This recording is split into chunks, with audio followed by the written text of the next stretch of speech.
Welcome to be N के Justin gaming channel. Please subscribe now this channel. चलिए शुरू करते हैं। अब जिसके बारे में आज अपन बात करने जा रहे हैं, लेट्स स्टार्ट नाउ।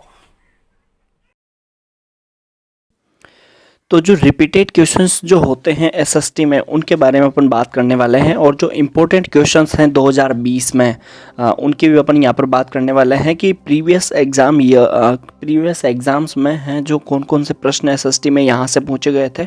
तो वो देखिए, अपन 2019 की अगर बात करें तो किन्हीं दो महाजनपदों के नाम लिखिए। पहला क्वेश्चन है ये आया था। और दीवाने आरिज क्या था, ये हैं।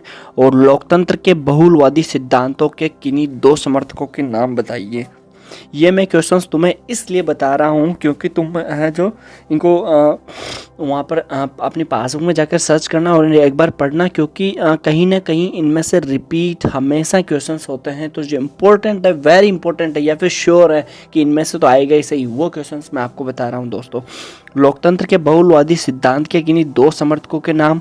और तुंगभद्रा जो बहुउद्देश्य परियोजना में है, जो राज्य हिस्सेदार हैं, उत्पादन से क्या आशय है। तृतीय क्षेत्र की किन्हीं दो गतिविधियों के नाम आपको बताने हैं।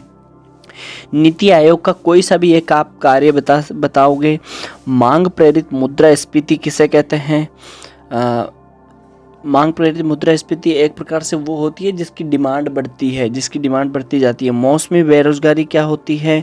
गरीबी के दुष्चक्र का निहितार्थ क्या है। मौसमी बेरोजगारी वही होती है कि मौसम में जिसके पास एक प्रकार से व्यवसाय नहीं होता है, रोजगार नहीं होता है, वो एक राज्य के मुख्यमंत्री होने के नाते विधानसभा के नेता के रूप में आप कौन कौन से कार्य करेंगे, ये आपको अपने फंक्शंस के हिसाब से देता है, आपके माइंड फंक्शन के अकॉर्डिंग। पश्चिमी राजस्थान में ग्रीष्म ऋतु में वर्षा जल के सूखने के बाद जलीय आवश्यकता की पूर्ति के लिए आप किस स्रोत का उपयोग कर सकते हैं। इस जल स्रोत में निर्माण संबंधी कोई दो विशेषताएं लिखिए। चावल उत्पादन के लिए तापमान एवं वर्षा संबंधी आवश्यक दशाएं लिखिए। और यहाँ पर क्वेश्चन नंबर 14 जो दे रखा है, ये मैच का है, कॉलम मैच का है ये। तो कोयले के प्रकार है एक तरफ तो, और एक तरफ कार्बन की मात्रा है। तो यहाँ से आप देख सकते हैं। और ये पासबुक मैच करना होगा आपको। लखनऊ के समीप गोमती नदी में मछलियों को मरने से बचाने के लिए आप कौन कौन से दो उपाय सुझाएंगे, कोई स्पेसिफिक रीजन बताना है। राजस्थान में बालिका शिक्षा को बढ़ावा देने के लिए चलाई जा रही कोई 4 योजनाएं लिखिए। इंटरनेट के महत्व के कोई 4 बिंदु लिखिए। वाहन चलाते समय चालक द्वारा कौन सी सावधानियां बरतनी चाहिए, कोई 4 लिखिए बिंदु।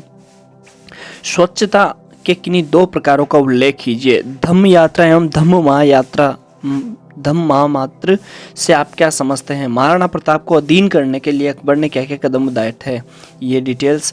यूरोप में राष्ट्रवाद के किन्हीं 4 कारणों का उल्लेख कीजिए। आप वीडियो को स्टॉप करते हुए एक एक प्रश्न को आराम से पढ़ सकते हैं, उसके बारे में डिटेल आप खोज सकते हैं। आप लोकतंत्र की सफलता के लिए किन दो परिस्थितियों को आवश्यक मानते हो, विवेचना कीजिए। भारतीय अर्थव्यवस्था की अविकसित अर्थव्यवस्था के रूप में किन्हीं 4 विशेषताओं का वर्णन कीजिए। स्वदेशी में होने वाले किन्हीं 4 लाभों को समझाइए। सारों के संस्थागत तथा गैर संस्थागत स्रोतों में भेद कीजिए।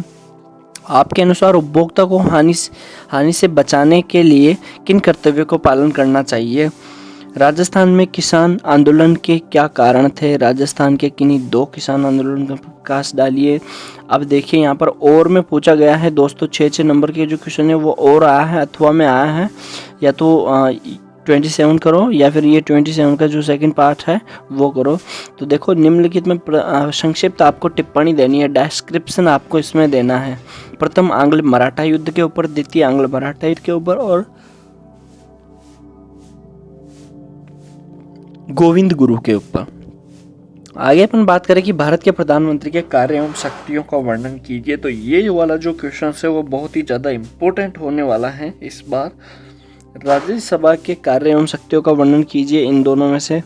राज्यपाल की निम्न शक्तियों का विवेचना कीजिए कि कार्यपालिका शक्तियाँ क्या होती है और विधायी शक्तियाँ क्या होती है, या फिर अगर ये नहीं करो तो आप इसके बाद अथवा में दे रखा है उच्च न्यायालय से संबंधित निम्न बिंदुओं की विवेचना कीजिए। न्यायाधीशों की नियुक्ति एवं योग्यताएं जो है, और उच्च न्यायालय की स्वतंत्रता के लिए संवैधानिक प्रावधान जो है दिए गए भारत के मानचित्र में अंकित कीजिए। अहमदाबाद, दादरा और नगर हवेली। और मानचित्र पूछा है दोस्तों, तो ये मानचित्र तो हर बार पिछले 5 सालों का एक बार रिपीट होता है, तो पिछले पाँचों के 5 साल के मैं यहाँ पर तुम्हें पेपर बता रहा हूँ। ये अपना है जो 2019 का है, इसके बाद मैं अभी 2018 का डालने वाला हूँ। जैसे ही मैं डालूँगा आपको नोटिफिकेशन आ जाएगा, लेकिन नोटिफिकेशन आपको तभी मिल पाएगा जब आप चैनल सब्सक्राइब करोगे। तो अगर आप चाहते हो 2018, 17, 16 एंड 15 तक के जो प्रीवियस एग्ज़ाम के क्वेश्चंस पेपर हैं और उनमें से जो मोस्ट हैं और रिपीट होने वाले की जो संभावना है वो मैं आपको बताऊँगा उसमें। तो अगर आप चाहते हो इनको एक्नोलॉज करना, एक्वायर करना, तो चैनल को सब्सक्राइब कर लेना। और थैंक यू दोस्तों।